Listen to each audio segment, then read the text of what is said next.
Hello, everyone. Thanks so much for joining our BioTrack webinar today with CANY members. My name is Anne Forkutza. I've got my colleague here, Jason Herman, our Director of Government Relations and Compliance, and we will be going through some seed to sale best practices.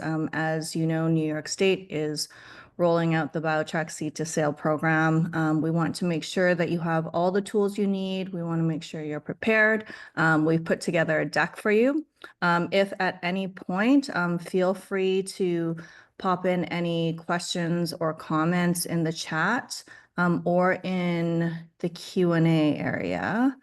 If we have a Q&A. Yeah, so in the bottom of the Zoom panel, you'll see a Q&A button. If you press that, there'll be an area for you to type in your questions. We will have plenty of time for questions at the end, and we'll get through all your questions as best as we can. On that note, I will hand it over to Jason. Thank you, everyone. Happy to be here. I'm going to share my screen, make sure everyone can see this nice agenda, or slide deck, sorry. All right, so we will get started. Today we're just going to cover kind of mainly some lessons learned and things that we've kind of come across as we've implemented multiple seed to sale systems across multiple states. For everything from cultivation, manufacturing, and retail, kind of some best practices and things to you guys should definitely be aware of as we start the integration with the seed to sale system. So again, we'll do a quick introduction, kind of cover the seed to sale system at a high level of what it does. We'll go over cultivation, we'll cover manufacturing and processing, retail, and then we'll have plenty of time for Q&A. We're also going to spend a little bit of time covering the digital tags. I know there's been some questions about that, so we'll try to clarify that as best as possible. All right, so BioTrack is the official New York Office of Cannabis Management seed to sale tracking system. What this is a central source of truth for all actions taken against cannabis. We track the life cycle of cannabis from the time a seed is planted through the harvest, the processing, packaging, testing, and finally sale. This is a quick diagram just kind of giving you a very high overview of the system. One thing that's a little bit different about the state of New York system than our others is that it's an API-only system. So all licensees are required to use a third-party commercial software, which from what I understand, almost all of them already have been. All right, so again, the kind of the workflow high-level overview is cannabis goes from the cultivation side where it's grown and harvested over to a processor where it's processed, extracted, and packaged, and then to a retailer. Again, super high level. One thing we did want to make a note of, any actions that result in the creation of a new ID will consume digital ID tags. So that would be things like harvesting a plant will create some new IDs, converting from a flower lot to an intermediate to a end product will consume tags. All right, so one thing that's a little different about our seed to sale system than others is that ours operates in real time. What that means is there's no, you can't at the end of the day upload a CSV file of all the changes that you've made. This operates in real time. So it does, one thing we've also noticed for third-party systems, internet connection does matter. We have a lot of clients out in rural areas where, they have a very poor internet connection and they come across issues. We find hardwired always is better than trying to operate over Wi-Fi. The Wi-Fi signal can become weak, it can drop, and then when you're trying to communicate between, your system and another system, it does cause some data issues. All right, so while it is a real-time system, there are certain activities that can be entered into the system after the fact because no one is going to be out there, harvesting their plants and entering that information into the seed to sale system in real time. Same with, moving plants and inventory from room to room, just not going to happen. OCM understands that as well, but you do want to ensure that your organization has your seed to sale system represent what you have in physical reality as close as possible. The seed to sale system is the source of truth. It's what the OCM will be using. when they come out and they do their inspections. We'll kind of cover a little bit more of that as we get further on. But one thing you do want to note is that the seed to sale system has functionality to where if the connection between your software provider and the seed to sale system is disrupted, you should be able to continue operating business as usual. And then when that connection back to the seed to sale system is restored, your system should be able to upload that data to the seed to sale system. It'll include a timestamp of when the action was actually completed and when it was uploaded to the system. So one thing you guys do want to make sure of, talk to your software provider and make sure that they have the functionality to queue transactions locally and then upload them to the seed to sale system when the connection is restored.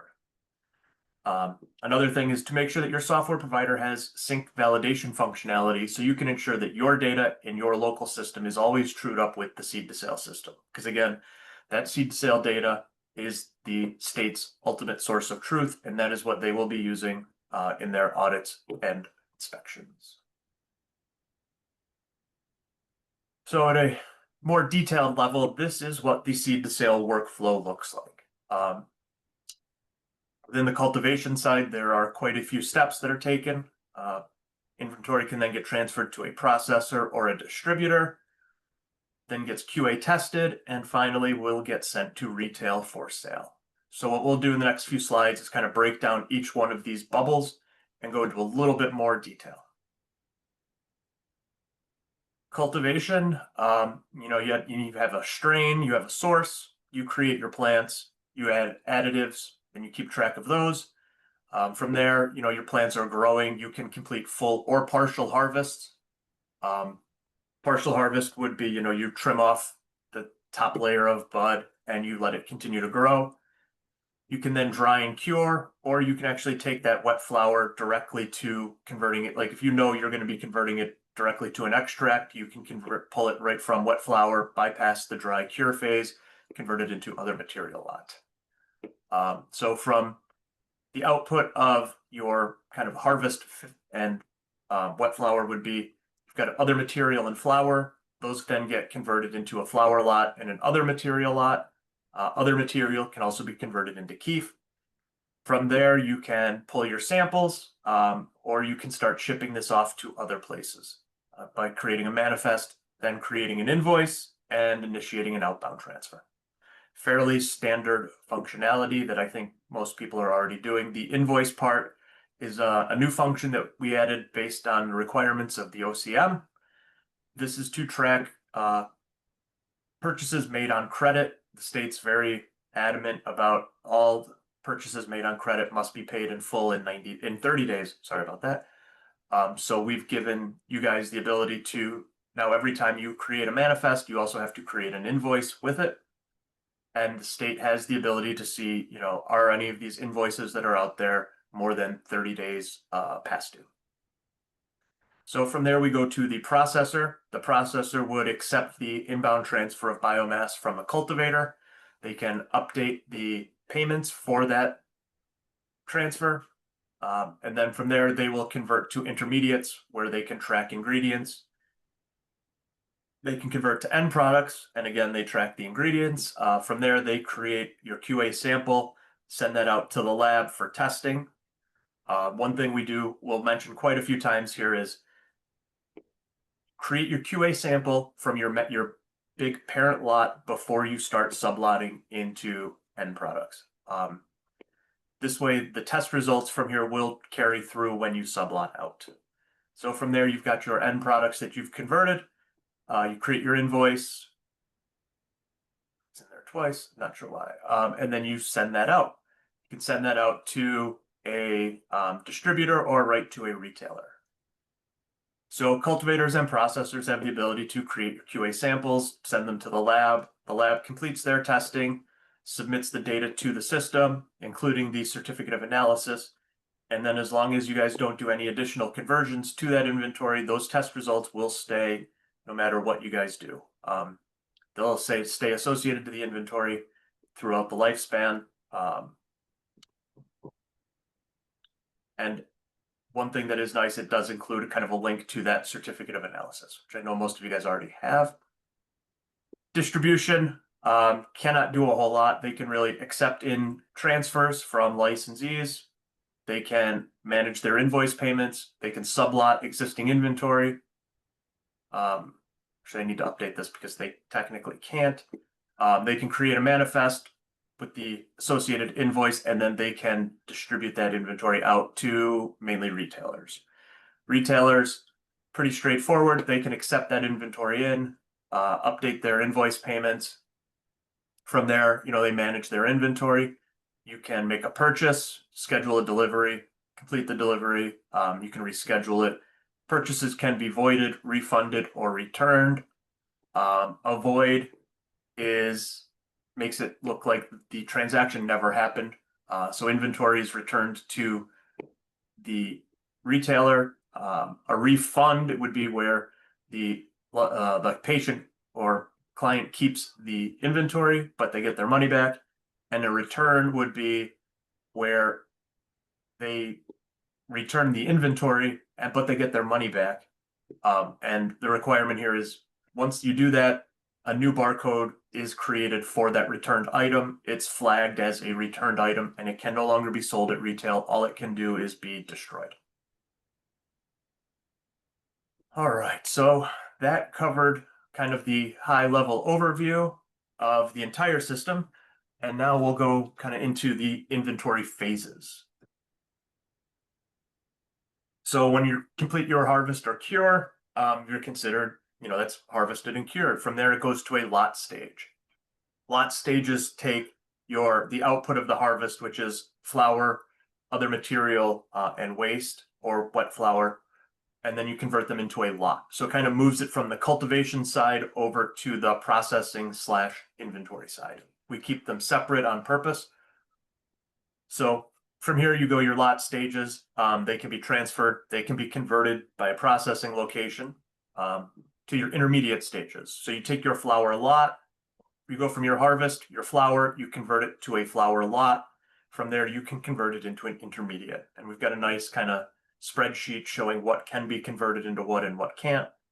Your intermediate stages would be your concentrates, extracts. From there, you would then convert those into your final stage inventory products. One thing the seed to sale system does allow for is rework. So any inventory that does not have a pending QA result can be reworked to create a new inventory type.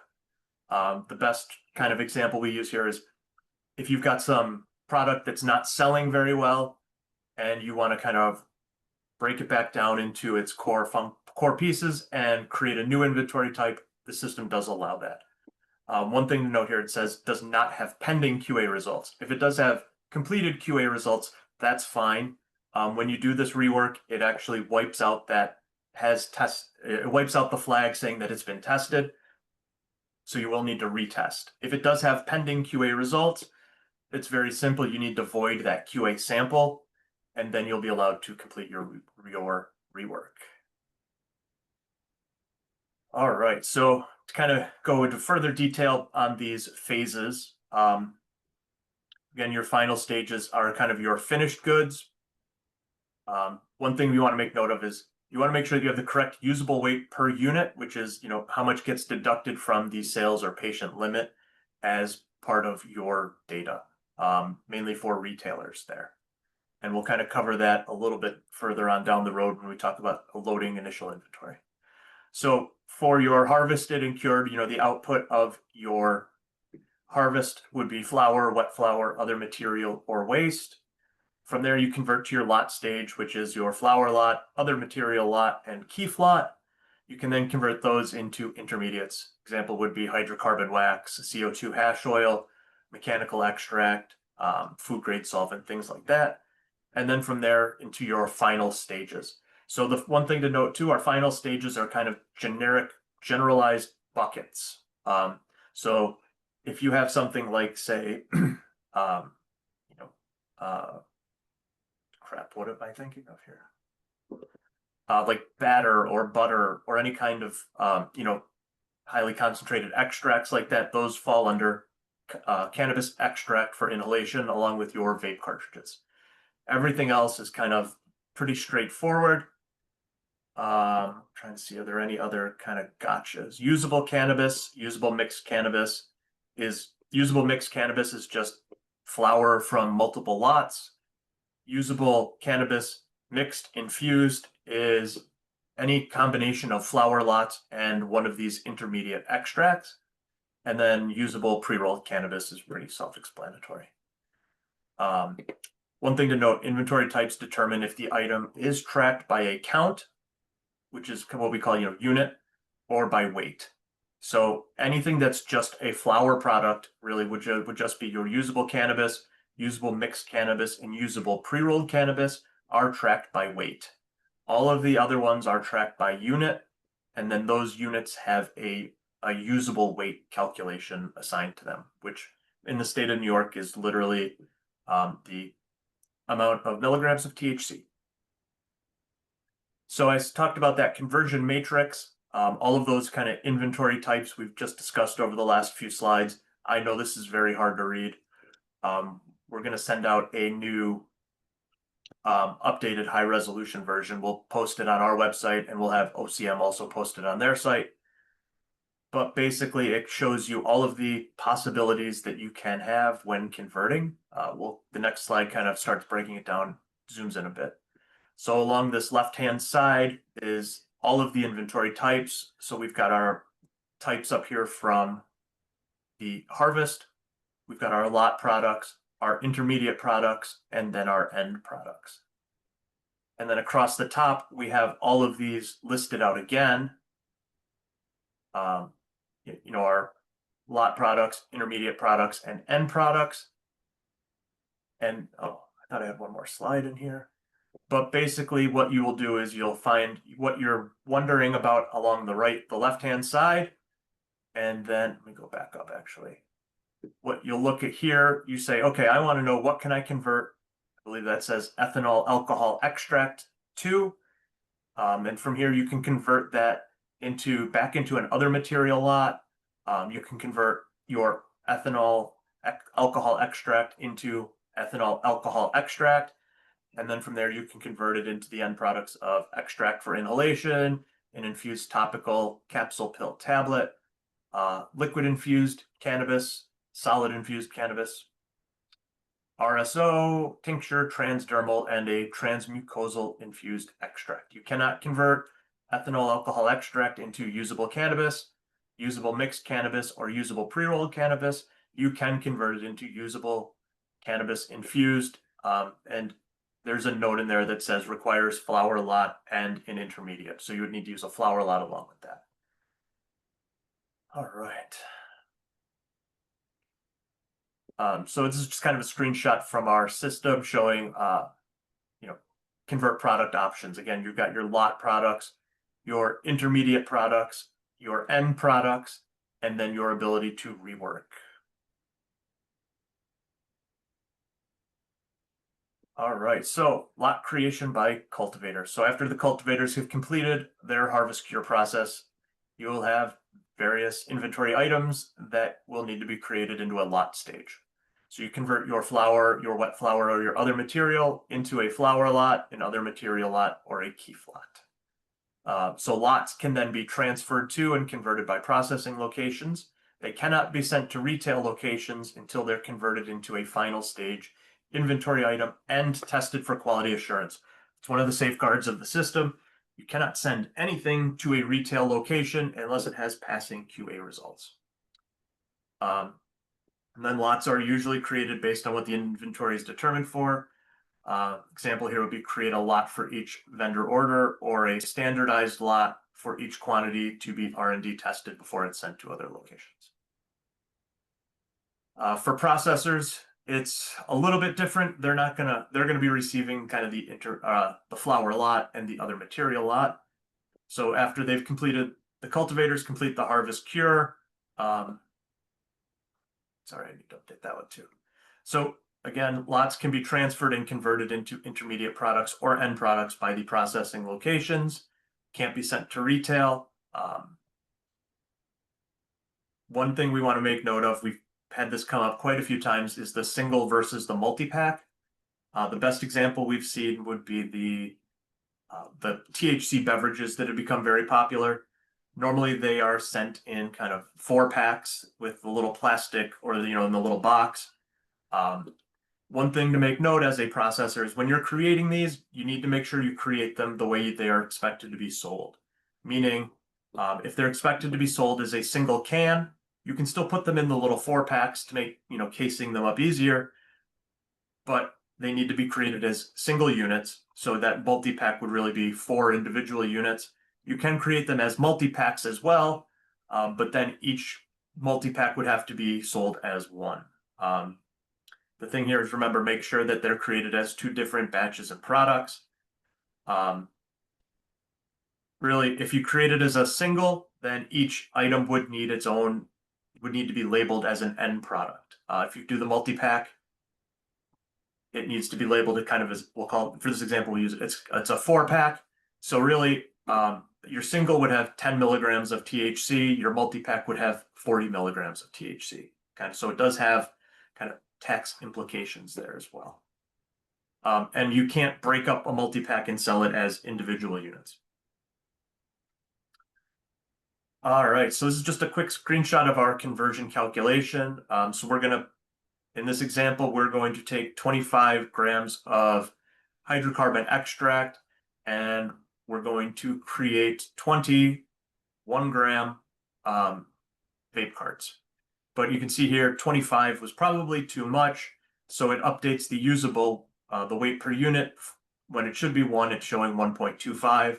So you want to make sure that you double check your math before you click that OK button. Because if you adjust the quantity of units after you do this conversion, it will not change that usable weight. All right, QA testing. Kind of key things that you guys should be aware of. You can create as many R&D samples as you want. You can, pull 50 samples if you want to have something tested 50 times. The system does not care, but you can only create 1 QA compliance sample. And if you don't want to use the sample that you pulled, you have to void it. That will kind of make it disappear. Say you pulled a 5-gram QA sample, it would lower the amount in your parent lot by 5 grams. Once you void it, it returns the 5 grams to that parent lot. The other thing that's important, when you create your sample, is important. You want to create your sample before you begin to sublot your inventory out into smaller groups from the master batch. This will allow those test results to the master batch follow through down through your sublots. If you do it the other way, where you start sublotting and then you pull a QA sample, you would need to pull a QA sample from each of your sublots, and that becomes very expensive very quickly. All right, so the QA lab for the sample is set when you create the QA sample, and you can't change it. So if you do pick the wrong lab accidentally, you would just need to go back up here, void your sample, and recreate it with the correct lab. Again, note, we've covered this quite a few times. We don't want you guys to have to call us and say, hey, we sublotted wrong. So again, if you create your QA sample after you sublot, each sublot will require a compliance test. So samples follow the same transfer rules as inventory, but they do not need an invoice. They must be placed on a manifest and transferred to the QA lab. Sample size must be tested in the same quantity that is sold. The example here would be, if you're selling a 10-pack of 10 milligram gummies, you have to send, whatever the regulations say in terms of sample size. It applies to the package number, not the number of gummies. All right, so because the system operates in real time, the QA test results are updated in real time. One thing we mentioned earlier was make sure that your provider offers the ability to sync with the state system whenever you guys want. And that really comes into play here, because while you might be sitting here waiting for this screen to update your pending QA to having passed QA so you can send it off to the retailer, you need to sync your system, because once the lab enters in those results, this will get updated to either passed or failed. So test updates real time. And again, only past QA status will be eligible to be added to a manifest to send to a retailer. Labeling, everyone's favorite discussion topic. So you guys must adhere to OCM guidance on labeling. Labels must show the 16-digit unique identifier, also known as the digital tag, for the specific batch, not the master batch. So that would be, you have your master batch, you start kind of sublotting out inventory in cases. They have to have that sublotted ID, not the master batch ID. We ask you to please review the OCM guidelines on labeling requirements to make sure that your third-party provider meets these requirements.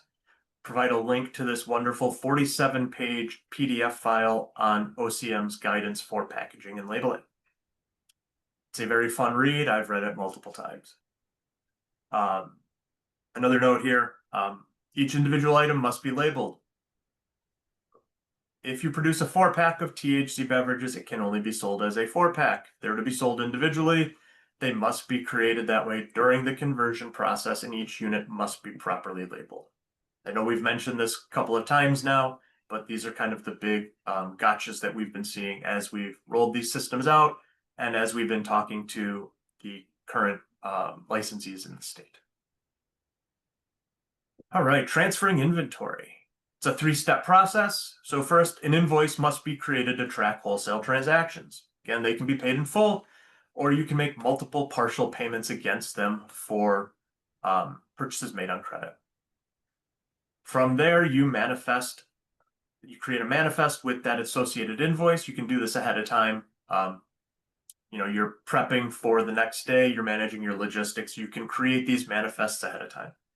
There are multiple types of manifests. There's a regular manifest where you as the licensee are transferring the inventory yourself, a pickup manifest where the licensee that's buying from you picks up that inventory from you, and then a third-party manifest, which is where a third party comes, picks the inventory up from you, and transports it to the purchasing license.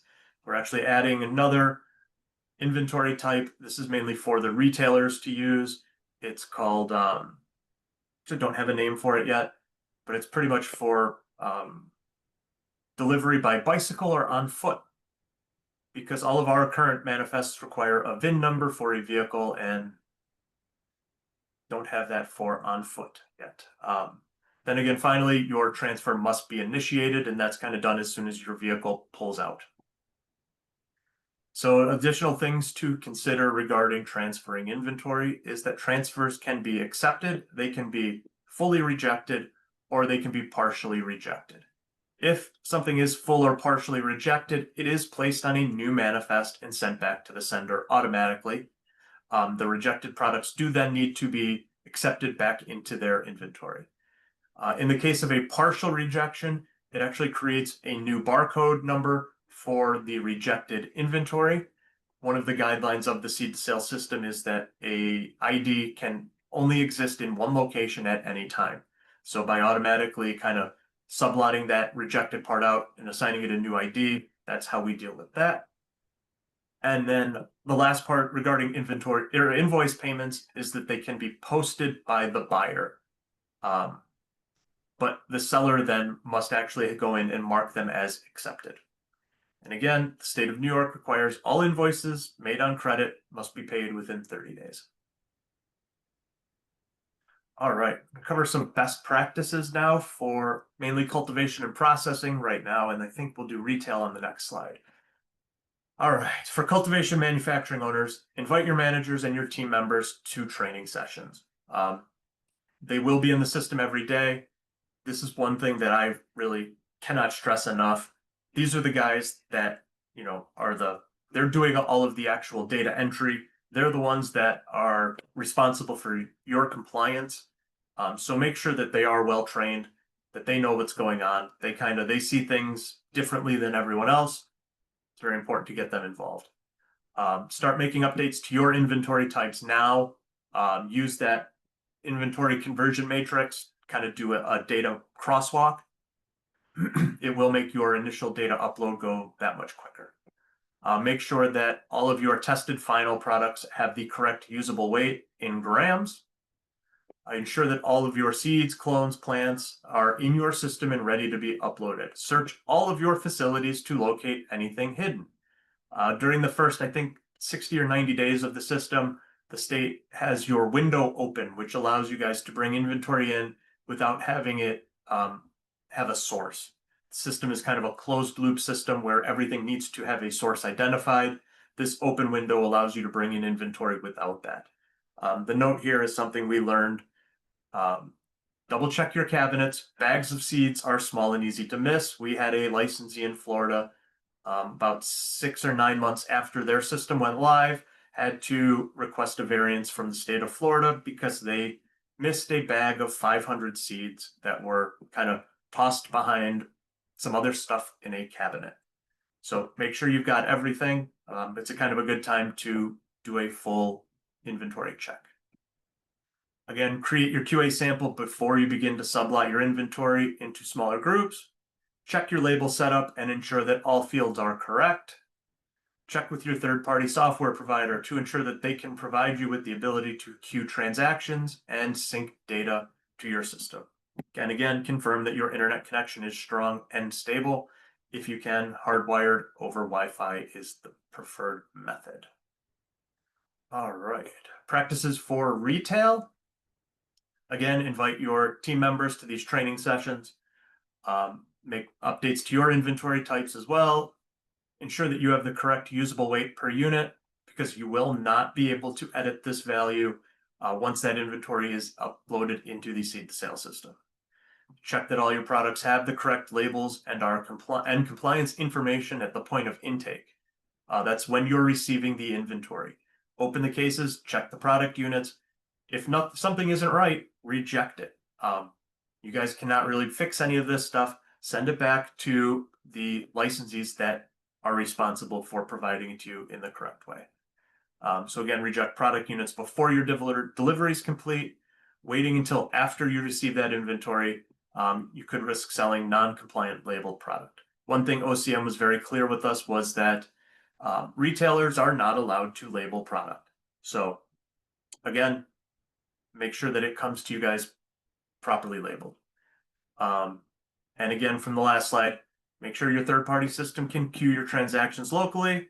Very important for your retailers, kind of more so than your cultivators and processors. You know, a lot of that stuff is not always done in real time, whereas retail transactions 100% are. And again, you need to be able to sync and validate your data against the seed to sale data. And then finally, confirm your internet connection is strong.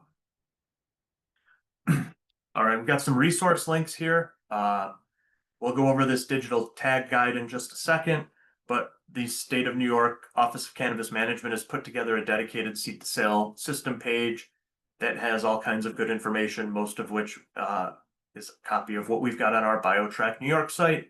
And again, follow us on LinkedIn if you use LinkedIn. All right, so before we jump to the Q&A, I'm going to go over the tag guide.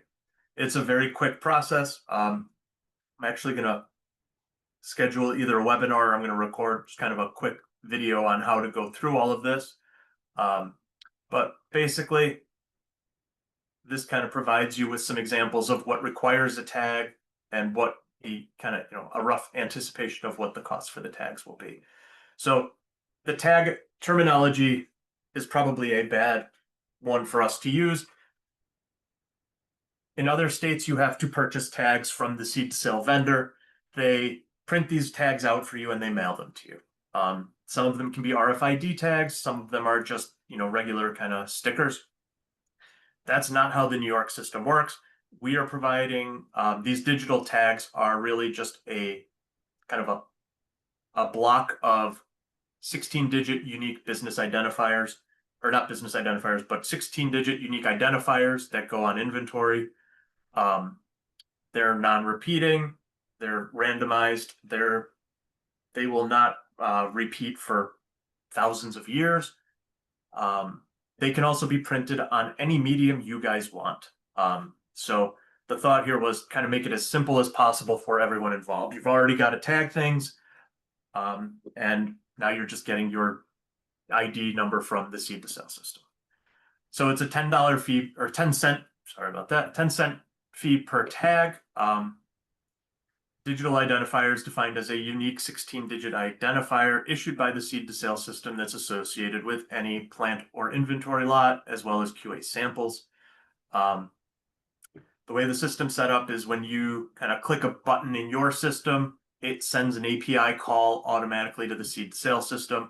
The seed-to-sale system then verifies that your license has enough of these digital tags to complete the step that you're trying to complete. Example would be propagating plants, harvesting plants, converting, sublotting, creating QA samples. If you do have enough tags, the system subtracts those tags from your queue and returns a successful call and allows you to complete that transaction. One thing to note, if you're an adult use retailer, you are exempt from the purchasing of tags. Any action that you guys perform is not really the creation of a new inventory, it's just managing your inventory. Best example there would be, you guys move inventory back and forth between rooms. Sometimes those rooms are real rooms, they're digital rooms. So no tags there. And again, note, these tags can be printed. You can print them on anything you want. We'll go over kind of a use case very quickly. For a cultivator, you plant 100 plants. That requires, one tag per plant, so it's $10. You harvest and cure those plants, which the output of those is your flower, other material, and waste. That is 3 tags right there. Leaves you with, an extra 30 cents. The output of that is roughly, these are made up numbers, but 15,000 grams of dry flower, 5,000 grams of other material, 5,000 grams of waste. You destroy the waste, does not require an additional ID. You get an order from a processor. They would like 1,000 grams of dry flower, 500 grams of other material. So you sublot out 1,000 grams of your dry flower. That requires a tag. You sublot out 500 grams of your other material, also requires a tag. So that's 20 cents. That leaves you with 14,000 grams of dry flower, 4,500 grams of other material. So pretty much crowing, curing, harvesting plants, and sublotting out one order from that costs you about $10.50. This one's a bit more detailed, but basically you're the processor that just made that purchase. You take your 1,000 grams and your 500 grams. You take the 1,000 grams, you make 955 pre-rolls. That costs 1 barcode. You're converting your flower lot to pre-roll. That's, 1 ID change. You then create a QA sample using 5 of those pre-rolls. That's another barcode. And then from there, anytime you sublot out those pre-rolls, the test results from the original will carry through. So the example here we used was you sublot your 950 pre-rolls into 18 cases of 50 pre-rolls per case. That requires 18 additional barcodes. And that cost is $1.80 because the original batch of 50 is your 19th case. And then this is the point at which you should start labeling after you sublot from the parent batch. This allows the finished goods to be ready and easily added to a manifest and sell them case by case. They're already sublotted out. Don't want to go too far in depth, but basically that's kind of, we've gotten a few more examples there of how this works. The tag system is not up and online just yet for you guys to log in and start purchasing tags, but when it is, these instructions will be very helpful. It's a very simple system. You can, you log in, you can click forgot your password. That's about all you can do on the main page. You will need your email address that is on record with OCM right now. We'll be sharing out all that information as we get closer to the launch. How do you purchase the tags? It is, hold on. Sorry, I've got the wrong doc. Let me bring up the it's right right there. one. How to purchase digital inventory tags. Oh, is it? Yeah. Oh, okay. So you log in and again, this is, here, let me zoom in. This is what the screen will look like. Right up here will be your UBI. The system supports, if you want to have multiple locations, you can use one UBI, it's all kind of tied up to the UBI, not your individual location. So you can share tags across your multiple locations. pretty much you will log in, you will click purchase tags. It will bring you to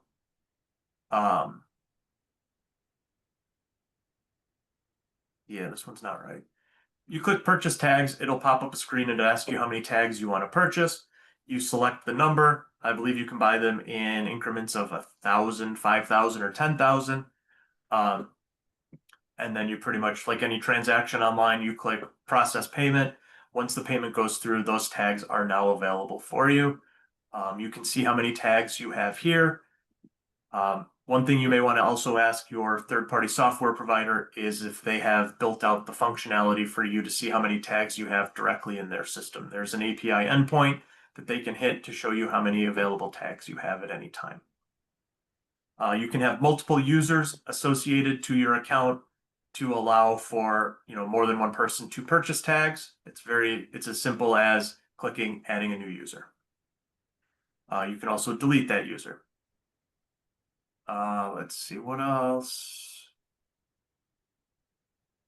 Adding a user. Yep, that's about it. It's super straightforward. And again, we're going to have a quick webinar on it to kind of go over everything in a little bit more detail. Awesome. Thank you so much, Jason. So let's get right into the questions. I'll be listing off the questions listed in the Q&A panel first, and then there are a couple questions that trickled in through the webinar chat. So some of them I've already addressed in written format, and others will answer live, assuming we don't run out of time. Okay. So first question from anonymous attendee, don't be shy, list your name. Is queuing in the event of seed to sale disconnection applicable for retail? So Jason, I would say yes. So if you don't have queuing or any type of syncing functionality on the retail point of sale standpoint, this may prevent you from actually completing a transaction too. So yes, very applicable to retail. Mostly applicable to retail.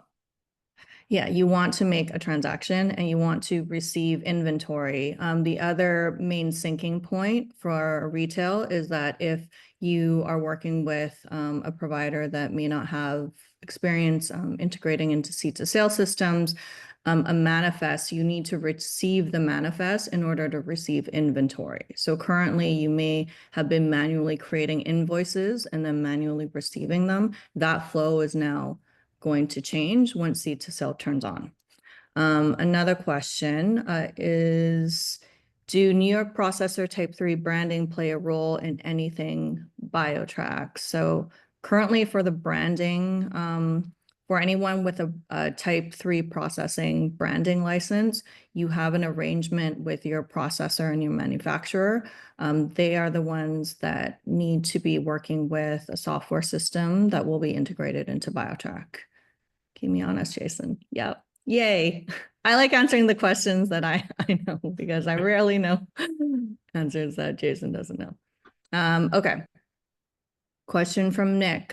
What is the process for faulty products returned from retailers to distributor and then to processor? So it's really going to depend on who your software system is. But Jason, I guess we can talk about it at a high level. Yeah, pretty much if something's faulty. So there's two examples here. You're a retailer, you accept in the full inventory, and then, a day later you realize, oh, half of these vape carts are, cracked or faulty, or they're green instead of light brown. From there, all you would have to do is manifest them back to whoever sent them to you. And really, you want to do that so that make sure you get your money back. And then from there, it's up to whoever you sent them back to deal with it. Really, they can send it if they got it from another party. They can send it back to them. But it sounds like at some point that would just need to be destroyed. Yeah. And then Nick, you had another question on specific SOPs. So in terms of return and refund processes, this again will be dependent on either your point of sale system or whatever software system you'd picked. And they should be going through some of those processes with you. And if not, reach out and definitely let your software system know that you need to learn those SOPs. Okay, will our wholesale pricing need to be uploaded to BioTrack? I'm assuming this is on the manufacturing processing side. I believe so, or I'm not So really this will sure. be included as part of the invoice. Yes. So I guess like for the initial upload or the initial pricing, is that going to be done in BioTrack, or is that just through the integration and pulling from? So for the initial, it shouldn't really even be necessary. It's just when you start kind of doing your wholesale transactions and transfers to other licensees, you'll have to create that invoice. Right.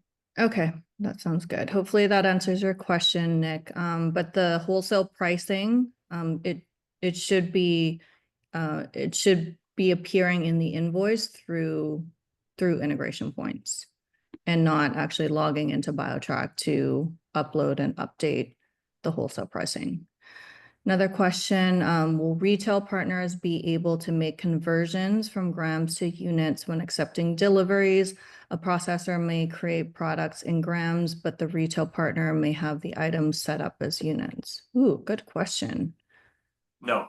I don't think so. So No. what needs to happen is that if you are selling, if the intention is for the retailer to sell it in units, then the processor will need to list them as units.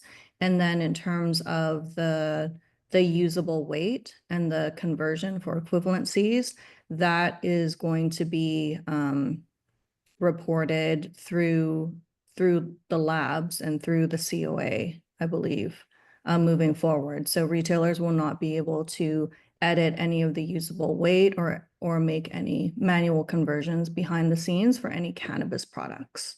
Yeah, you got to make sure that as the retailer, what you accept in on a transfer is set up correctly. And Mm-hmm. And Nick, I think that question may, reading it, some states allow kind of deli style sales of whole flour, which would be where a retailer would receive in, say 1,000 grams of a flour lot. They can then kind of store it in a jar on the counter. And as people come in, they can say, oh, I want 2 or 3 buds of that. The state of New York does not allow that kind of sale. too bad. Question from Brianna. Can you confirm a batch needs to be sublotted by the processor at point of distribution? For example, if a dispensary orders 8 cases, the 8 cases together are considered one sublot. Yep, you can do it that way. Yes. And then, okay. There's an incomplete question there, so I'm just going to dismiss that. All right, I'm going to start with some of the questions that are in the webinar chat, and then I will check the Q&A panel before we wrap up. Again, so, okay, 2, 3. Okay, I know a lot of black market sellers are selling to cultivators, and that product is going to market. Is launching of BioTrack going to stop that? That is the intention. It is. It's the intention. It's going to make it more difficult. Can this software prevent that from ever happening? No. They're always going to find ways, around the system. But really what this does is it will create kind of a record of untruthful behavior. It should start to help the OCM really identify where the inversion and the diversion are occurring. It will make it easier for OCM to, the saying where there's smoke, there's usually fire. So it will make, currently the OCM has a very difficult job of monitoring things on a manual basis. And so a lot of these items and tracking will be automated, making it easier for them to identify certain patterns. Now, this is not a challenge to try to break the system. And we want to keep the bad apples at bay. Okay, so testing question. In terms of testing the full lot and test transfers to the sublot products, but to be clear, if this is a first of an R&D test and then a full compliance test of each sublot products, which is cheaper, I guess, Jason, can you just reiterate again? For QAing, we want to QA first and then sublot and not the other way around. Correct. QA first, then sublot. Another thing to probably note, you can pull as many, again, I said you can pull as many R&D samples as you want. You cannot then say, oh, this R&D sample, these test results look good. I just want to use this as my compliance test. Your state does not allow that. You got to pull a new QA sample, compliance QA sample. Yep. Next question from Justice. Why can't we modify the tag that's on the original plant instead of constantly switching them out? I'm not really sure I understand that question. So for the initial kind of during the go live, one thing that the system allows you to do is we call it an inventory upload. It allows you to upload your existing plants, inventory, anything into the system. We do this for multiple reasons so that you don't have to manually and re-enter all that information in. But also we understand that, some of you guys might have 50,000 plants in the ground and nobody wants to relabel those.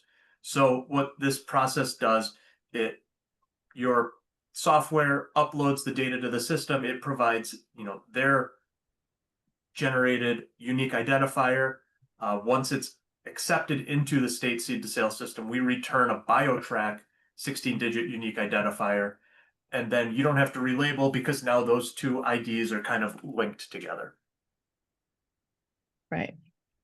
Thanks, Jason. Nick, I think it's beneficial for BioTrack to provide a standard SOP for best practices for retailers during delivery for accounts accepting or rejecting products.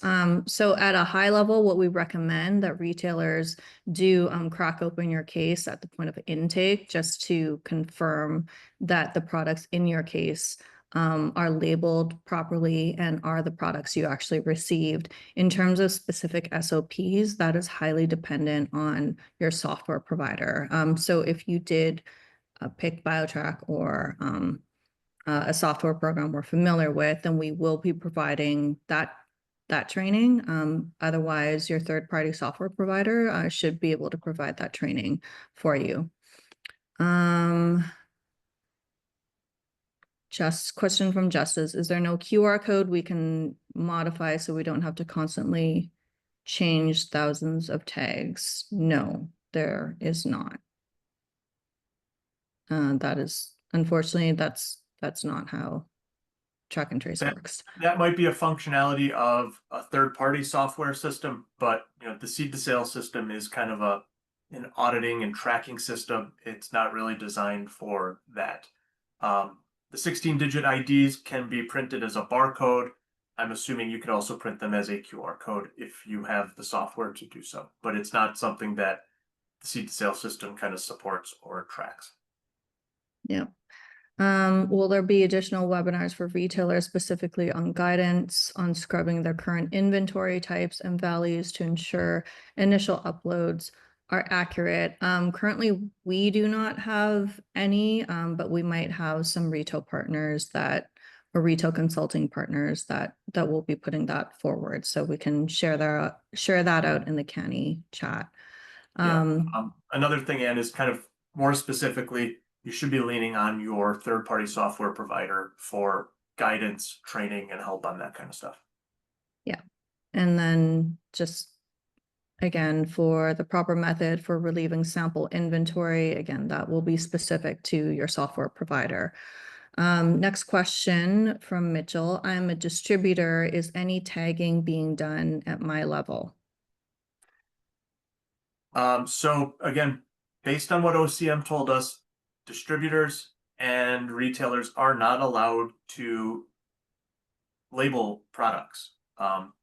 We brought back to them like, hey, like this is what we're hearing from the market. This could be an issue. And, they said, gotta follow the rules, and they're working on sending out kind of some clarification and communications on that process. Yeah. So we do understand that operationally it might make sense for distributors to be doing tagging, but currently OCM has said that that is not the case. Okay.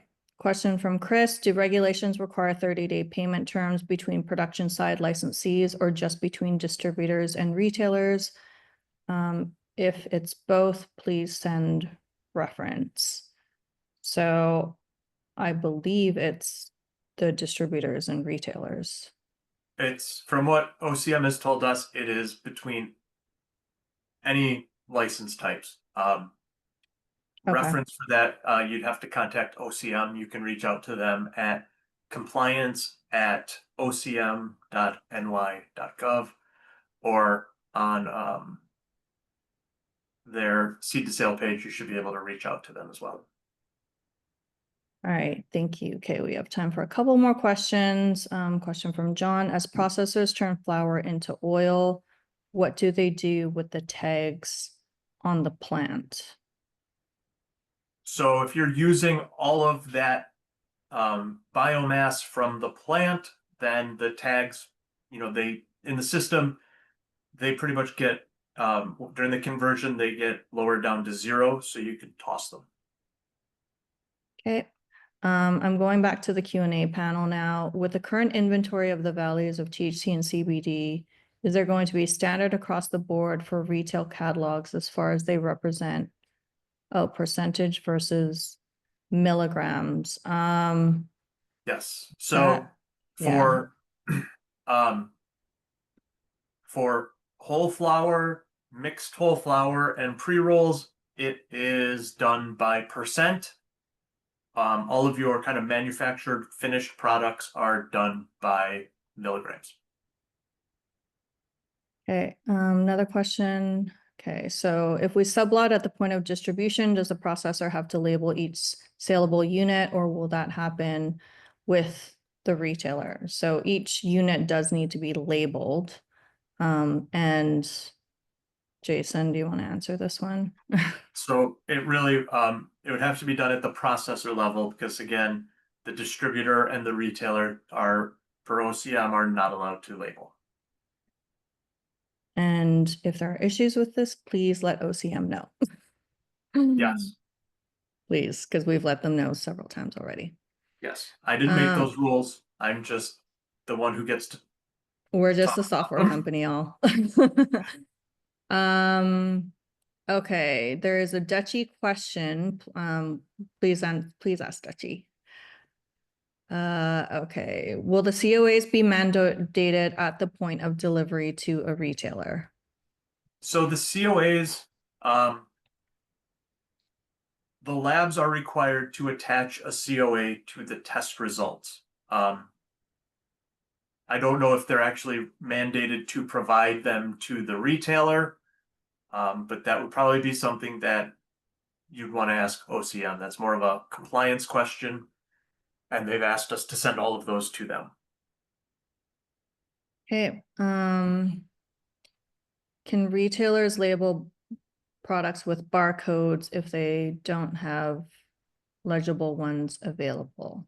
So I believe yes, if there's another, if you want your own labeling system, you can have that, but just note that the digital 16-digit ID, that is going to be noted as a source of truth. Okay, we are at 10:30, but we've got a couple of comments. The OCM guidance link here says number 2 says the retailer is supposed to label. That's great. Please just clarify that with OCM. And let me see. How will the delinquent COD list reporting work once all licensees are integrated into BioTrack? So in terms of the actual delinquent list, that is a question for OCM, but we do have a report in BioTrack that does flag retailers who have, where it's not noted that they've paid within the 30-day time frame. We don't know if that will be used as the official delinquent list, but it is a report that OCM specifically asked BioTrack to build for them. Okay, so last question, does the full lot of QA testing transfer to sublot products? Yep. Yes. Okay, I think those are all the questions we have time for. The session is being recorded, so we will track all the questions. And then Damien, did you want to close us off? Thank you so much for having Jason and myself today. Really appreciate you and your team. Look, the feeling is mutual. I just wanted to thank the folks at BioTrack and then Jameson for doing a lot of the tech work for CANY. And just moving forward, we'll make sure that we get this presentation in different forms on the website and some different media platforms so that people can refer to it for the questions they may have. The whole point of this is just to offer a roadmap and a little bit of in an efficient way so people can be sure what they're getting into, get the answers to the questions that they have, and clear up a lot of misinformation that's out there. I think we're obligated to do that, and I'm happy to do it with you guys. All right. Jason, thanks for your time, and thanks for your time as always. You're wonderful. Jameson, thank you. And for all the members, thank you guys for attending. Have a great day. Thanks all. Bye. Bye now.